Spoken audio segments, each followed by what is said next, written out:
Welcome to the Dispatch Podcast. I'm Jamie Weinstein. My guest today is Douglas Holtz-Eakin. He is the president of the American Action Forum. He's also a PhD economist who previously served as director of the Congressional Budget Office and was chief economic policy advisor to John McCain's 2008 presidential campaign. For a change, we talk economics and the state of the economy, as well as what is going on internationally, particularly in Argentina, and what might occur to the U.S. economy if China and Taiwan ever engaged in war. So we get into a lot of different economic topics. I think you'll find this podcast both different than our usual fare over the last several months and also very intriguing. You may, while you're listening here, sometimes the audio change slightly. We had a couple technical difficulties recording this. I don't think it will harm your listening experience very much, but you might notice it. So I just want to point it out. So without further ado, I give you Dr. Douglas Holtz-Eakin. Well, we haven't talked about economics on the Dispatch podcast in some time. So I wanted to bring in an economist here to talk about, which is probably a pretty rather important subject, which is the economy. So I want to begin with this Harris poll that was released earlier this week. We're recording on Thursday. It showed 55% of Americans believe the economy is shrinking and 56% think the U.S. is experiencing a recession, even though GDP has been growing. It shows that 49% believe the S&P 500 stock market index is down for the year, even though it's up about 12% and up about over 50% in the last 18 months, entering a new bull market. I think we're at new highs today as we speak. 49% believe that unemployment is at a 50-year high, even though unemployment rate has been under 4% for quite some time, near a 50-year low. How do you square the poll of what Americans think is occurring to some statistics showing that stock market, at least, and economic growth is growing? Well, let's begin by simply not paying too much attention to the stock market. I really don't, except over longer periods of time. Here's the setting. We came into this year with a business community that was actually not spending a lot of money. Looked at the last two quarters of 2023, business fixed investment was pretty weak. And that's the normal sign of entry into a recession. Every recession in the post-war, except the pandemic, started with a downturn in business spending. So I was concerned about the state of the economy, but households were spending hand over fist. We get the first quarter data, and it actually is really good. It's balanced between households and businesses, and we grow at 1.6%, which is solid, but that's really dampened by some one-time inventory movements and trade movements. So it's a pretty good economy, and I was feeling fairly good about the outlook for 2024. And in April, so that's January, February, March, in April, households seem to have hit a wall. We saw some really bad numbers. The service sector contracted, employment in the service sector contracted, credit card spending grew by half of what it normally does in a month. Retail sales were dead flat, so adjusted for inflation, they're down in real terms. Consumer sentiment, sort of at the heart of the Harris poll, drops 10 points for assessment of the current situation and is below the worst of the pandemic. And so households really are not feeling it. And now they may also not be spending. And they were supporting the economy for a long time. So there are some cracks appearing in the economy. And I think that's cause for concern. An absolute recession, that's too strong. And I think the notion that the stock market's down, they're just not paying attention. Unemployment's very low. But I think the stress of sustained high inflation, sustained high interest rates is really showing up, particularly in the lower income household sector. I think what is a little bit shocking, I found this chart here, and this to me explains it a little bit. And I'd like your comments on it. This is a chart I'm holding of fast food prices from 2019 to now. A cheeseburger at McDonald's cost about $1 at the end of 2019. It costs $3.15 now, which is a 215% increase. The average of all the items on this chart are about 80% increase. Is there anything to counteract if you're, President Biden? I'm sure he wants to go out there and tout these, at least on paper, great economic numbers. Can anything counteract what inflation has already done, even if it moderates? Because it doesn't mean the prices are going down. It just means if we get back to 2%, they're going to go up much less than they were every year. Yeah, I think he has a real problem. If you look at the growth in wages and the growth in prices have outstripped wages through his entire first term. And so with unemployment very low, that means everybody's out there working, falling further behind every day. And that's incredibly frustrating. And it shows up in all the polling, shows up in these consumer sentiment numbers. And if you're spending money on a subset of the goods that is fast food or just food, energy, shelter, that inflation's higher than the overall average. So people are really feeling it. Almost every economist was predicting a recession, and the recession never came. Why? First of all, how good do you, are we asking economists to do too much? Is it their job to predict these things? And it does seem that we usually don't get, whatever the consensus with the economists, sometimes it's usually the opposite that occurs. Is it right to be, is it worthwhile to ask economists to predict these type of things? And why don't you think we got a recession that so many people thought would come? So it's worthwhile to have people explain their thinking if they come to the conclusion there's going to be a recession or not. But what's more important is what are the factors that are leading to that conclusion? What strengths do you see? What weaknesses do you see? What would change your opinion? I am among those who thought by the end of 2023 we were likely to be in a downturn. The basic recipe for that is you've got really high interest rates. We had business spending that wasn't particularly strong. Given the cost of financing, you don't then do an expansion of the plant. You don't then do a merger and acquisition. All of that stuff falls off. And eventually, you start laying some people off, and that's when the household sector starts contracting. But we didn't see that. And I think there's some tiny countervailing factors that turned out to matter. There's been a lot of business investment in two areas. One, the government has just bought a lot of manufacturing investment with the green energy tax credits, and you can see that in the data. And the second is AI, and NVIDIA chips and investments in AI were enough to keep the sector afloat. And households, in the end, carried it, spent money hand over fist in a way that most people didn't anticipate. There was a lot more leftover savings from the pandemic checks and things than had been anticipated. And so, a greater willingness to spend out of the business sector, a greater capacity to spend out of the household sector. We all sort of missed it despite the high rates. But it may be that we missed it by 6 months because we're now starting to see the kinds of things we were worried about at the end of last year. There was one thought that because businesses post-pandemic had so much trouble getting people hired and the cost of getting them hired, that even as things might turn a little bit and might, in a normal environment, have them lay off some workers, they kept workers on because it was just so difficult to get them to begin with.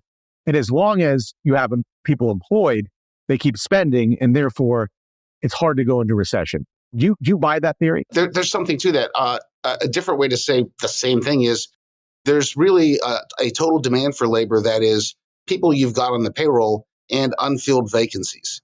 And the unfilled vacancies were enormous. Like we had many more unfilled vacancies than we had unemployed people for a long period. And so the way the Fed has tightened the labor market is not to have people get laid off. It's to say, okay, I'm never going to fill that vacancy. We're just going to take that job off the board.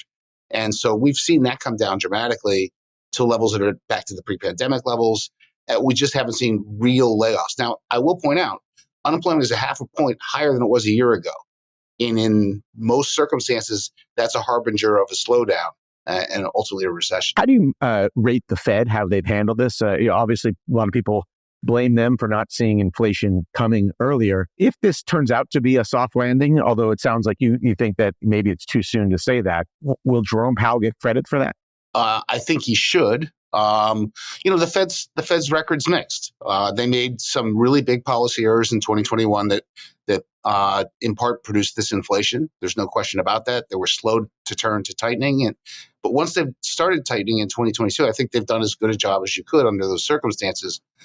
The reality is, once you let inflation get embedded into an economy, you have no good choices. You either live with the inflation, people hate that, or you do the kinds of things necessary to get rid of it, which is raise interest rates, slow down mortgage applications, slow down home building, slow down retail sales, stop hiring. Those are all bad news stories in and of themselves, but they're necessary to get the inflation under control. So the Fed's always in a terrible position. What bad news am I going to deliver? I think they've managed it pretty well. Will they pull it off and then have a soft landing? I think the odds are still stacked against them. And historically, that's really hard to do. But, you can't tell given the data right now. I'll just point out that every hard landing starts as a soft landing, and then things go south. So keep your eye out. I've seen some people argue that the Fed was right when they were saying that inflation was transitory and it was a supply chain. It just took longer than they thought. That the hikes might not have been what caused inflation to come down. It was supply chain just working its way out. What do you think of that? The timing's not right. The key inflation right now is shelter. It's the rents you pay in your apartment and the sort of implicit rents you have in your house if you own. Those apartments are not coming to us on containers from China. They're here. There's no supply chain. So the inflation we have now is what's left over from demand. And that demand was from excessively loose monetary policy and excessively loose fiscal policy. And we've reversed the monetary policy. The fiscal policy, you still have $2 trillion deficits at full employment. That's terrible macro management in the big picture. So that supply chain thing doesn't match given the location of the inflation. The timing also doesn't work out. If you look at like producer price indexes, things that you would suspect would be indicators of supply problems, they've been at 2% or under for a year. I mean, there's no evidence of any supply chain problems left. Just on the apartments, I mean, they don't come on the supply chain, but the wood to build new apartments might. And isn't that possible? In the cost, obviously, of wood went up dramatically. But that's a tiny increment to a very big housing stock. That can't explain the fact of all those existing apartments costing so much more. That was just people having more money and wanting to have a nicer place. Now, one of the issues I know that Barry Sternlicht has had with the Fed is that they use kind of lagging indicators.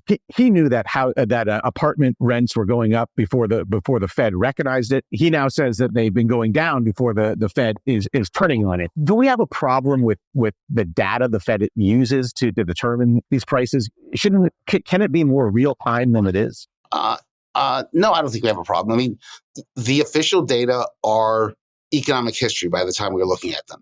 No question about that. They come in a month late at best. Sometimes you get the quarterly data, it's even older than that. And those are important indicators of the state of the economy. But if Barry has access to real-time data, so does every Fed governor. And the Fed, before every meeting, goes out and does its surveys for its beige book, which is let's go talk to people on the ground in every Federal Reserve district, ask them what's going on in the economy, consumers and businesses alike. Is it hard to hire, easy to hire?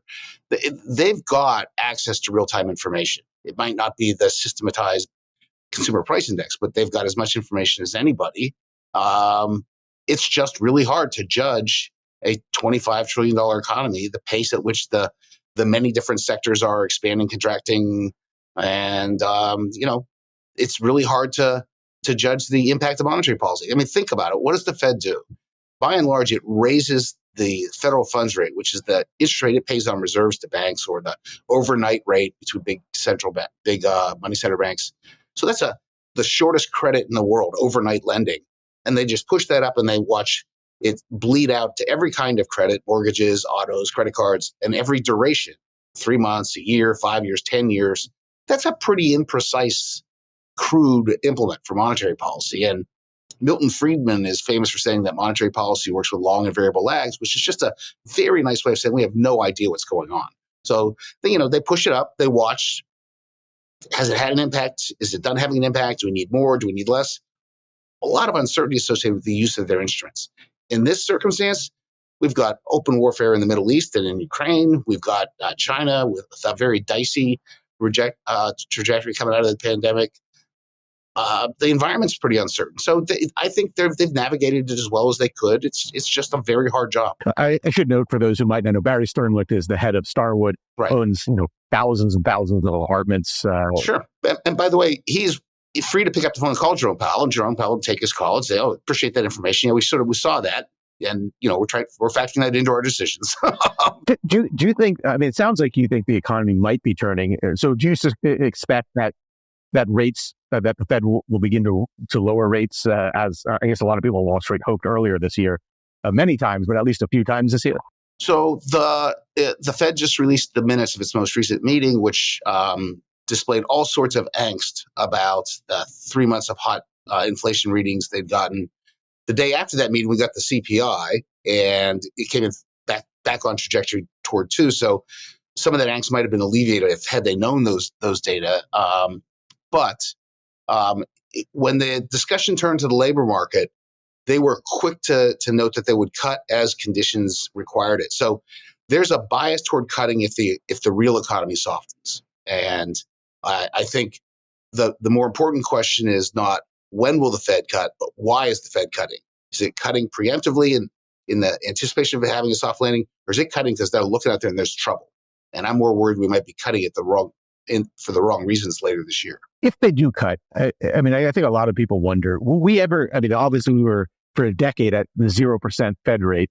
Will we ever get back close to that? Will we ever see, as a corollary to that, 3%, 4% mortgages again? Yeah, I don't anticipate that. I don't see, there's that period remains somewhat of a mystery. I won't pretend to have a coherent explanation for how we ended up there, but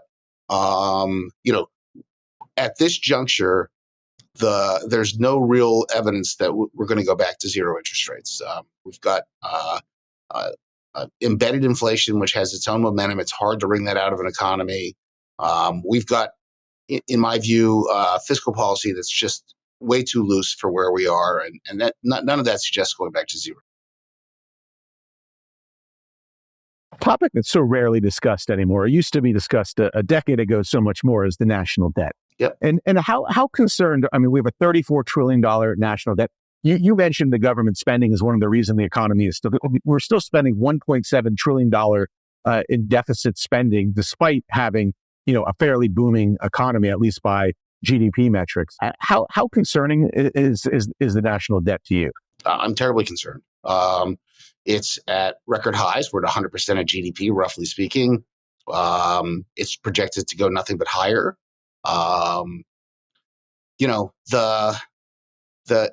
The combination of the large debt, the large deficits, the activities of the federal government, I think are cumulatively an enormous headwind to economic growth. So here's some numbers to bore your listeners. In the 20th century, GDP per capita, a crude measure of the standard of living, income per person, it averaged growth of about 2.4% per year. And the standard of living as a result would double every 29 years. That's roughly one working career. That's what gave people access to their version of the American dream. In the 21st century, it's averaged 1.4% per year, which means the standard of living doubles every 56 years. And there is this palpable sense in polling and other discussions of the economy of Americans not having access to the opportunities that their parents had, that the American dream's out of reach somehow. And I think it's not a coincidence that in the 20th century, we managed fiscal policy to keep the debt at roughly 30% of GDP and relatively stabilize it. And in the 21st century, it has only gone up. We have shown no political economy wherewithal to stabilize the debt relative to GDP, and it continues to go up. That's a real headwind to economic growth. And we are paying a price for it a little bit every year and cumulatively quite a bit. Had we kept growing at the 20th century rate, there'd be GDP per capita for everyone of another $19,000. And I would like my 19. I don't know about you. We'd have $1.2 trillion more in revenue. So the budget deficits would look a lot different. That poor growth performance is a big problem. And the way we've handled the budget is a big chunk of it. So I think we need to get serious about that. But so far, no one really is. I guess the question is, it's always theoretical, and eventually something's going to have to break at some point, not too distant future. Interest payments are going to exceed what we spend on everything else. Already happened. What happens? What happens when things break? What does breaking look like? So there are two kinds of breaking. The breaking that everyone focuses on is the sovereign debt crisis, where international lenders just take a look at the U.S. and say, well, I don't believe you're going to pay your money back, especially on a timely fashion. They cut the U.S. off. That's the Greece, Portugal, Argentina version of things. And that's very, very bad. There's no question about it. You get a cutoff in credit, interest rates spike up. You'd have to do a lot of austerity, instant big tax increases, huge cuts in spending, generate a large recession. And so you have just a crisis on all fronts, domestic, international. That's not imminent in my view. There's no reason not to avoid it, that's for sure. But The other way it breaks is just a little bit every year, and that's the part I'm worried about. It's the fact that the federal budget is really designed to subsidize consumption. So if you look at the federal budget, over the next 10 years, we'll spend $82 trillion. Of that, the things Congress does every year are trivial. They're 20 trillion of that. 50 trillion of it is so-called mandatory spending, of which 32 is Social Security and Medicare, those big entitlement programs. The point of Social Security and Medicare is to have the elderly live better in retirement. It is subsidies to their consumption. Most of the rest of the budget is subsidies to consumption of one type or another. And so the way you grow is not complicated. You don't consume, you save, you invest in skills for workers or new business models or equipment or software, whatever it might be, and you have greater productivity in the future. But as a nation, what the federal budget does is says, no, we don't do that. We take resources and we tell you to eat now, consume. If you overdo that, you're not going to grow, and we're not growing. And so I think what needs to be done is to sort of recognize the trade-off and just put a little more into the saving, investment, growth category and a little less on let's subsidize consumption. That means getting the budget deficits down, getting the federal spending more closely aligned to reality. The first threat you mentioned, which you don't think is likely in the near term, is it possible for something like that to happen while the U.S. dollar is the reserve currency of the world? Yes. Yes. That's how you stop being a reserve currency. People don't want to hold the dollar anymore. But is there any challenge? I mean, I guess people point to the challengers would be the yuan, the euro, and Bitcoin, and none of those seem, realistic. Right. So in economics, everything is relative. And so the U.S. is a mess, and the dollar is, as a result, under question. But where are they going to go? I mean, as it turns out, we're the best looking horse in the world glue factory. And so when things go bad, the money runs to the U.S. still. That's why I don't think that version of the crisis is imminent. We have different kinds of crises that we have to deal with. So take Social Security. Social Security is supposed to run out its trust fund revenues in 10 years. We're not doing anything about it. Both people running for president said they're not going to touch it. But when it exhausts, there's an across-the-board cut of 21% to everybody in retirement. Well, that's unthinkable. We're not going to do that to retirees in the United States. And so Congress is going to run in and fix it at the last minute, if not before. And so the cut won't happen, but we don't know what will happen. And so if you're 55 and plan to retire in 10 years, you have no idea what your Social Security is. You can't make a retirement plan because you have no idea what you'll get. That's a terrible way to run a pension program. And that's going to produce, I think, more and more political upheaval as we approach the date. And Medicare is bleeding red ink. That's true. There are a lot of young voters who can't get the government to do anything they want because the money's all spoken for by programs that were designed in 1965. And that's irritating to people. We keep having showdowns over debt ceilings. There's enough problems on the home front that we don't need the international crisis to sort of start driving some change to this. If you were put in charge or made king for the day of the United States and were allowed to enact 3 economic policies that would put us on the ship to once again lead the 21st century like we led the 20th century, what would those policies be? Policy number 1 would be to fix the K-12 education system, which is a national disgrace. And is also evidence we're not preparing the workers for the future labor force, and we won't have the productivity and they won't have the lifestyles that we expect and want them to have. And so that's number 1. That's a huge problem. It's not being dealt with, hasn't been dealt with for a decade. Second would be take on the entitlement spending programs. The key there is they're big, but worse, they grow faster than everything else. Social Security grows at 5.5% per year over the next 10, Medicare at 7%. They have to come down and grow at roughly the pace of the economy.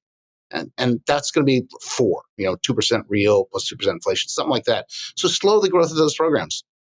That's all you need to do. Just get them to grow more in line with the growth rate of the resources. And then we're going to need to have more tax revenue. So we have to have a better tax code that's more pro-growth and supports the revenue needs of the federal government. Those are 3 things.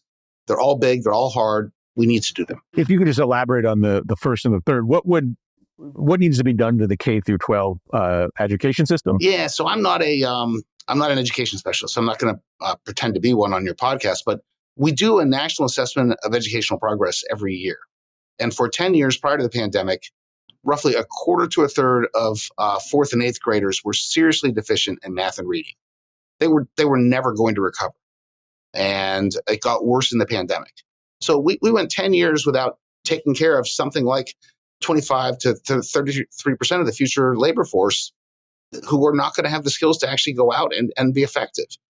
And now it got worse. And I still don't see anyone running for president saying, hey, this is important. We got to do something about this. There's radio silence. We're talking about all sorts of silly things, but that is important. And I don't know how to fix that off the top of my head, but I think it's disgraceful. We're not even worried about it. That seems really wrong to me. So that's number one, and what little I have to offer on that front. Number three, a pro-growth tax code is one that rewards saving, investment, and growth, or doesn't overly penalize them. You have to tax something, so you're going to tax everything, but don't double tax corporate income, for example. Get a unified system that taxes the business income once and only once at an effective rate. Don't have a lot of tax loopholes for consumption, like we have mortgage interest deductions. They are there, and they help the more affluent consume more house. I don't think the road to future productivity lies in bigger bedrooms and living rooms. So let's get the tax code to focus on the right things and raise the revenue that we need. Low rates, broad base. Let me ask you two questions from the international scene. One, I wonder your thoughts on Javier Milei in Argentina, what he's doing there. What do you think of that? I find it fascinating and mesmerizing. I'm not a connoisseur of Argentine politics, but as he was running for office, you thought, okay, I've seen these sort of carnival shows before, that he's going to run into reality if he ever gets elected. He's done really well. He's made some very large changes in a short amount of time, pretty successfully, at least to my eye. And it is worth watching, because it's just an example of he talked about dramatic changes. We're going to get rid of half the agencies and half the departments, and he's probably not going to do that. But he's right sizing things. Things that were too big are getting brought down to the right size. He's trying to have a sensible monetary policy and fiscal policy that match up. Good for him. There was just recent a new president of Taiwan. China is obviously unhappy with his inauguration speech. They released a statement today. Taiwan independence forces will be left with their heads broken and blood flowing after colliding against a great undertaking of China, achieving complete unification. What would happen to the U.S. economy if China decides to invade Taiwan? We either respond by supporting Taiwan or actually engaging in the fight ourselves. So the first question is the loss of Taiwan an economically significant event for the U.S. economy? The answer is no. I think at this point, private enterprises, chip manufacturers in particular, recognize the risks that are Taiwan and would diversify their production elsewhere. It's just a matter of protecting themselves. Those eventualities are not the ones I worry about. Armed conflict between the United States and China is a very big deal. Putting the U.S. economy on a wartime footing for that kind of an opponent is a very big deal. And that's what we would be doing. And so that's going to be simply not an economic event. It'll be a geopolitical event and an armed conflict that I think would be best to avoid. How about something short of that? Something like we saw what the U.S. did with Russia after the invasion of Ukraine, where we forced companies to withdraw from China. How would that? I mean, that's not quite war, but it's. Yeah, I don't think that if we had to withdraw from China, and indeed we're already doing that, that's going to be real pain. These are the two largest economies on the planet. They're deeply intertwined. There is no decoupling, like just simply not doing business with China, that is economically easy or quick. And so if you did have a forced severance of all business relations with China in, like a month, that's really bad news for the U.S. economy. Like that's a serious change in production, supply chains, distribution networks, you name it. And you'd see a whole bunch of different shortages. You'd see a whole bunch of different costly reworkings of supply chains. And anytime you have to have a big costly change in something, it harms overall economic growth. That's a negative, those big costs. And just finally, I mean, I guess on China's side, that would be pretty costly for them as well, or would it be potentially more costly? They potentially very costly. They have not been successful in generating a vibrant domestic market and rely exclusively on exports now for their growth. I mean, that is again the strategy. everyone thought they would outgrow that, stop being export-led, start being... Xi is once again pushing an export-led strategy. That would be, if there was that kind of conflict, the U.S. would try to rally all of its allies to stand unified against the Chinese and break off their relations as well. A China isolated and unable to trade is a China that's in very bad shape. Douglas Holtz-Eakin, thank you for joining the Dispatch podcast. My pleasure. Thank you.